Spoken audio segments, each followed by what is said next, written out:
আল্লাহই আমাদের জন্য যথেষ্ট এবং তিনি সর্বশ্রেষ্ঠ কর্মবিধায়ক। না খেলে ট্রফি আর্জেন্টিনাকে দিয়ে দিলেই ভালো হয়। ম্যাচ শেষে আর্জেন্টিনাকে ফিফার টিম উল্লেখ করে একই বলল মিশরের মোস্তফা জিকভ।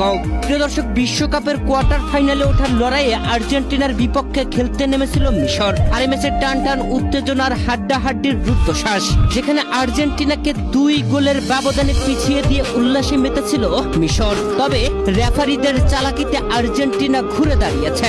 ম্যাচের 15তম মিনিটে ইয়াসের ইব্রাহিমের দুর্দান্ত গোলে 1-0 এগিয়ে গিয়েছিল মিশর। এরপরে 17 মিনিটে ফাউল করেছিল মিশরের ডি বক্সে।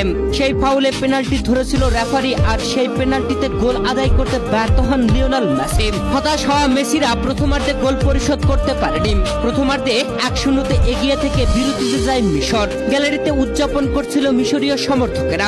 প্রিয় দর্শক, দ্বিতীয়ার্ধে মাঠে এসে ম্যাচের 58তম মিনিটে মিশরের মোস্তফা জিকভর অবিশ্বাস্য গোল করে উদযাপনে মাত্র মিশর। তবে 3-4 মিনিট পার হওয়ার পরে রেফারি ভিআর চেকে গোলটি বাতিল করলেন। ফাউলের কারণে বাতিল করেছেন গোল, এমনটাই কারণ দর্শন করেছেন রেফারি।